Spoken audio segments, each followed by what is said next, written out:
बाबुरावजी केंद्रे, आमदार पाटील बोरगाव,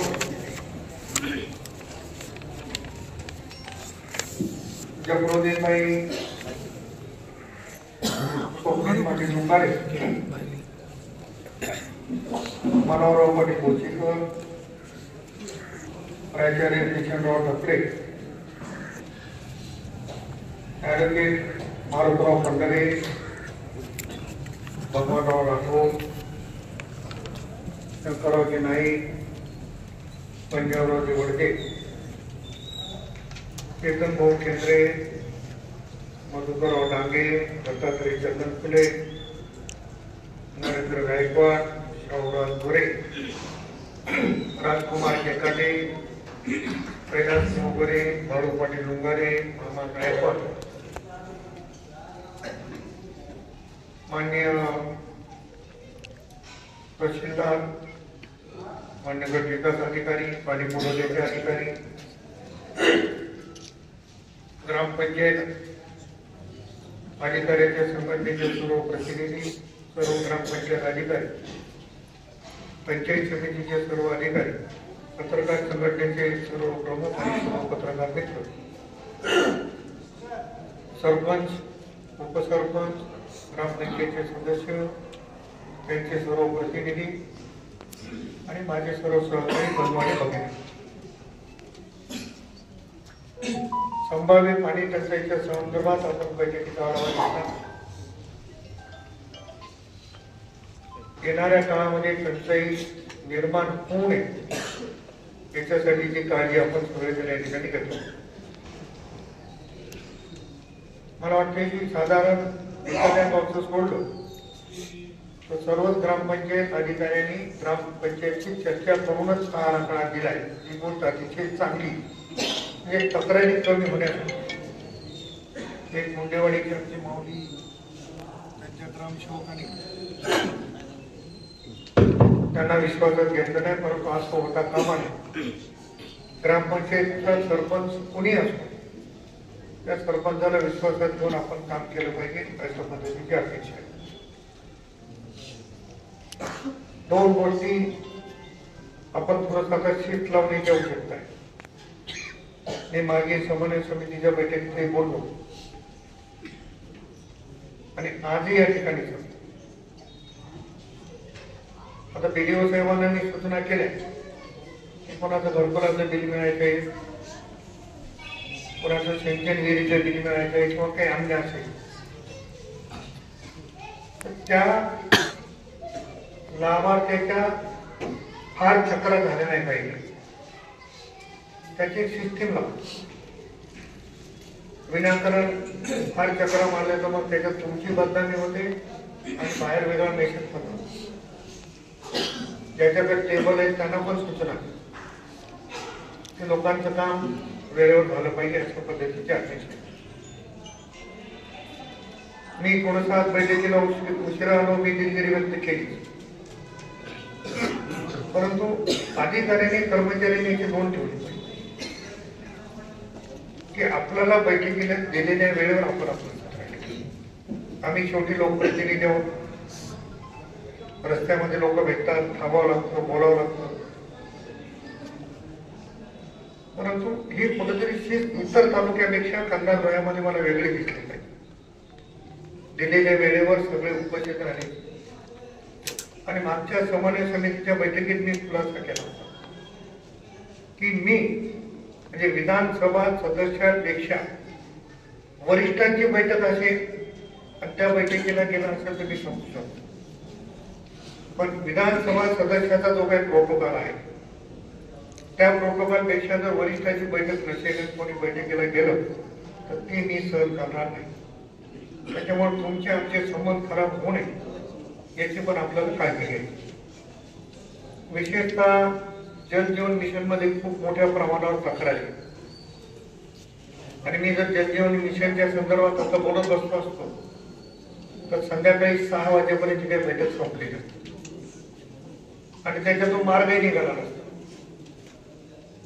म्हणून येणाऱ्या काही दिवसात माननीय जिल्हाधिकारी माननीय मुख्य कार्यकारी अधिकारी, पाणी पुरवठ्याचे कार्यकारी अभियंता, महावितरणचे वरिष्ठ अधिकारी व याच्या संबंधित सगळे अधिकारी, सगळे कॉन्ट्रॅक्टर यांची एक बैठक घेण्याच्या मागचा उद्देश आपला सरळ आणि साफ आहे की काम अतिशय जलद गतीनं झालं पाहिजे, काम चांगल्या क्वालिटीचं झालं पाहिजे आणि जर त्याला करायचं नसेल मग त्याच्यासाठी अधिकारी काय डिसिजन घ्यायचे घेतील. पण जल जीवन मिशनची कामं आता आपले कोणाचे संबंधित कॉन्ट्रॅक्टर असतील तर त्यांना पण सूचना द्या. अनेक कॉन्ट्रॅक्टर आम्हाला सगळं माहिती आहे. काही ठिकाणी सरपंचाला पण कोणी विचारेल असं असता कामा. शेवटी ग्रामपंचायतीचा सरपंच आहे त्यांना 5 वर्ष लोकांनी निवडून दिले, त्यांचा सन्मान होण्याची निश्चितपणानं आवश्यकता आहे. महावितरणच्या तक्रारी खूप मोठ्या प्रमाणावर आहेत म्हणून तुम्हाला इथं बोलवलं.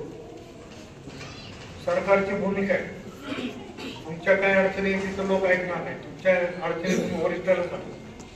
पण तुमच्या इथं आलेल्या पातळीवर लोकांना थोडस सन्मानानं बोला, सन्मानाने समजून सांगा. सगळ्याच अधिकाऱ्यांच्या संदर्भात एखादी गोष्ट आपल्याकडे नसेल तर त्यांना स्पष्ट सांगा, वाईट वाटू किंवा हे काम माझ्याकडे माझ्या कक्षेचं नाही, पण मी बोलतो, पाहतो, करतो आणि त्या आशेमध्ये तो माणूस 10 चक्रा मारतो आणि मग पुन्हा तो वरिष्ठ करतो.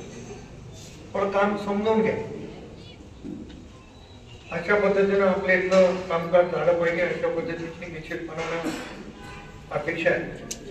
आणि अधिकरणाच्या संदर्भात गोष्टीकर साहेब आपण सांगितलं होतं की काही तांत्रिक चुका आपल्या काही लोकांनी केल्या, त्या दुरुस्त करून घेऊ.